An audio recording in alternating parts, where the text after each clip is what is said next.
taking a closer look at the CSU and USU lawsuit against the Mountain West.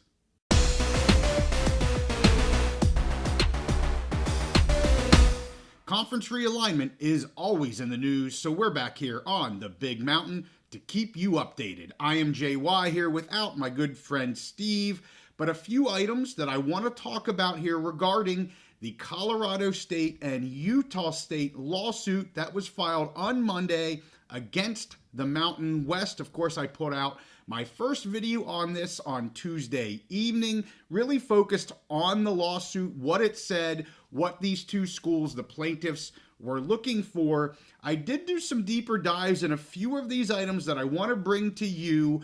A couple of the items I want to talk about here is I want to be very clear about the Mountain West bylaws, what the notice is for withdrawal, and what the interim period is here for members that are withdrawing.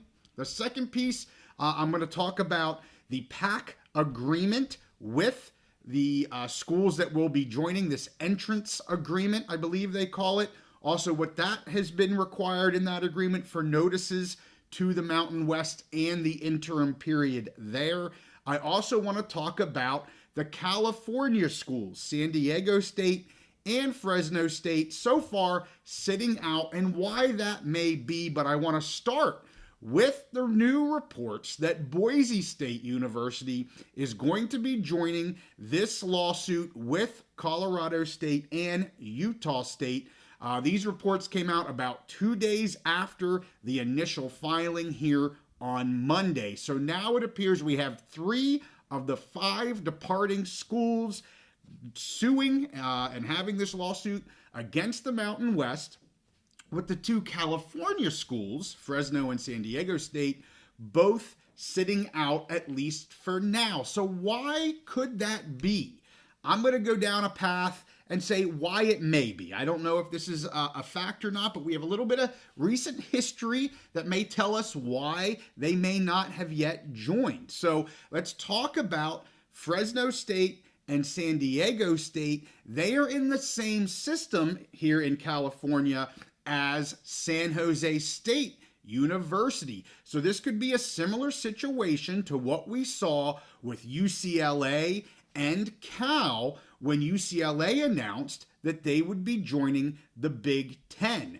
The UC Regents then approved that UCLA would be paying Cal's athletic department $10 million annually for 3 years. It will then be revisited after those first 3 years. This is because they are part of the same University of California system that has the same Board of Regents. So could that be a reason, or the reason, why Fresno State University and San Diego State University, who are a part of the same California State University system as San Jose State is, why they may not have joined this yet? And because they have the same Board of Regents. The same Board of Regents, trustees, whatever you want to call it, oversee the state system of education, and these 3 schools are a part of that. And they're going to have to likely approve any litigation. Those regents, I would assume, have to approve any litigation. So this may be causing a holdup for now, or it may be the reason why they're not going to join at all. Nobody really knows, but again, we kind of have recent history with at least the UC system, looking at the university as a whole, looking at every location. Same thing could easily be happening here with the state system in California. We'll have to just wait and see. Time will tell what happens with that. I want to jump now to the bylaws of the Mountain West. I talked about these in the first episode. We have talked about these many times, but I'm going to be very clear here, since I do think we have some new viewers here to the Big Mountain, about what the bylaws say regarding the resignation process and the interim period, which is spelled out in the bylaws. So let's first look at the resignation process for a member. I'll put some items up on the screen here, but in summary, a written notice and a $5,000 exit deposit is due at the time of resignation. This is known as the notice of resignation date. The effective date then is when the member actually leaves the conference. So if I'm a member of a conference, I turn in my resignation notice today and I say I'm leaving on July 1st of 2026. From today until July 1st of 26 is what they are calling the interim period. And the Mountain West, as I said, details out what that interim period looks like for departing members. During this period, the number of directors of the conference will be reduced by the number of resigning members, and only they, the remaining members, will have the ability to manage the business affairs of the conference, such as amending bylaws. It also says resigning members shall be neither obligated nor entitled to appoint a representative to the board. So yes, they still would receive payouts here from the Mountain West. They're still obligated to,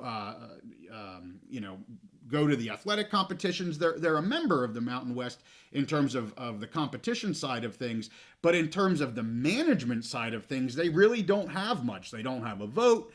They're not on the board anymore. And we saw this with the PAC. Those outgoing members still, competed within the Pac-12 until they effectively left that conference. So as I said, this basically means there's no control or say in the business of the conference if you're a departing member. Clearly, this makes sense as the departing members here have a clear conflict of interest in any conference business. Ironically, this is the exact same point that Oregon State and Washington State made to Judge Leiby, and for those that have followed us, we talked about this a year ago, but it's the same point that these two schools made to Judge Leiby last year, and Leiby ruled in the favor of the Pac-2, the conference, if you will, and not the outgoing members. So just a little historical. I know they're not exactly the same. I'm sure I'll get comments about that. But in terms of membership and how this is run, there's absolutely a conflict of interest. So we'll see how this proceeds with a judge.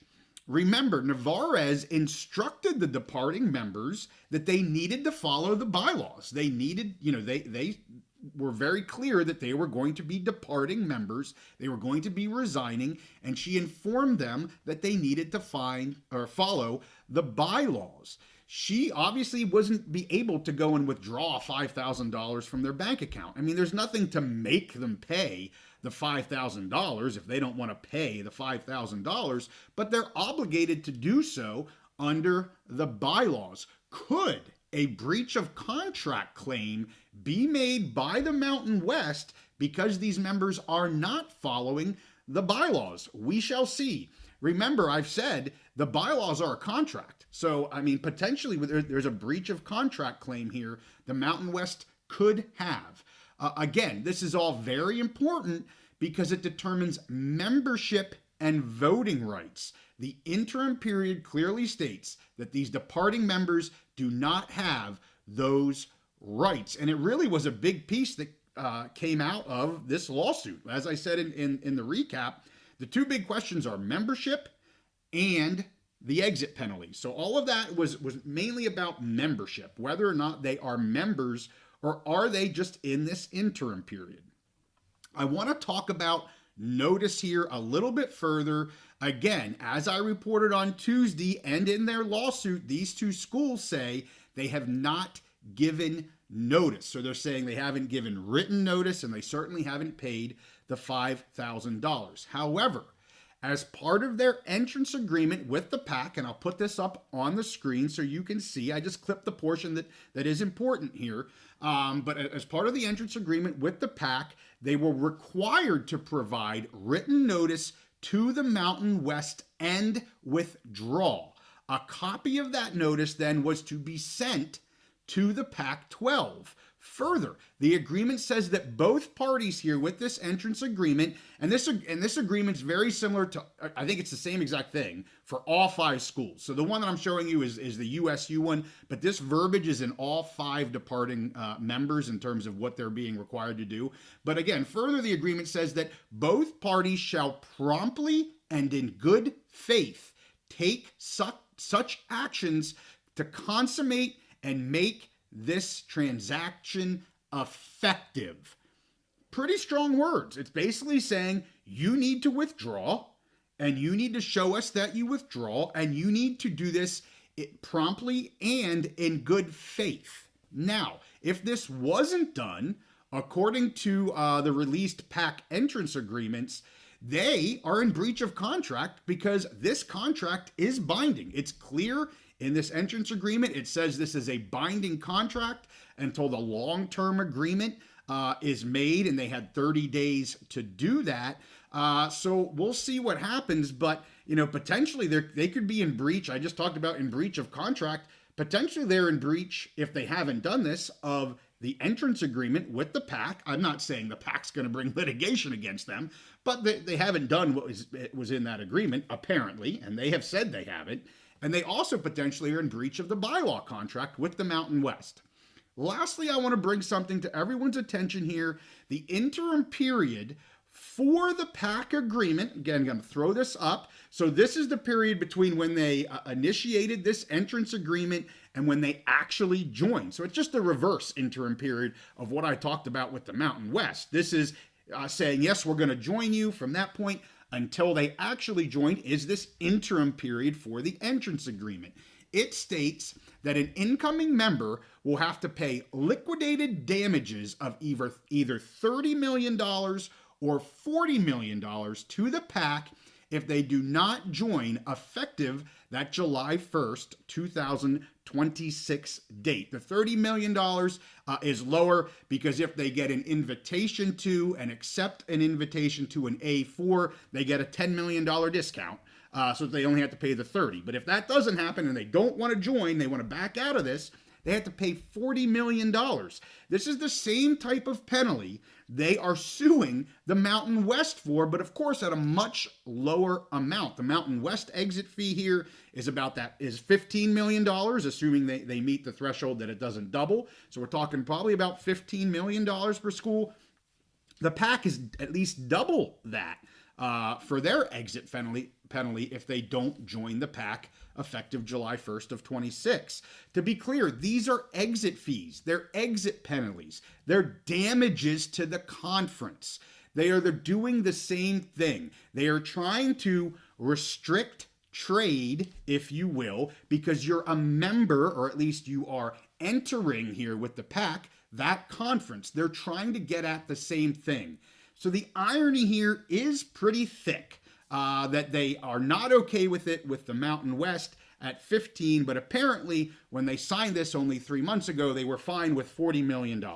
Yes, I'm being a little facetious, but we're talking about the same thing here. So as I said, I'm anxious to see what happens here with the Mountain West rebuttal. There's lots of things I think they can bring forth here. I'm not a judge, and I don't know which way this is going to go, but I think this rebuttal is going to be fairly strong from the Mountain West. In regard to membership, I do not believe the membership piece of this lawsuit holds a whole lot of water. Of course, the exit penalty, the enforceability of that penalty not being in relation to an actual loss of the Mountain West, there could be something there. But again, I'm anxious to see what the Mountain West brings to substantiate what their losses could be. So we'll be following this, as I said, from the get-go. If the 2 California schools choose to join, we'll certainly be on top of that as well. And this is an ever-changing environment of conference realignment, and we will keep on top of it. With that, make sure you give this one a like and subscribe if you like our content. We'll see you all next time on the Big Mountain.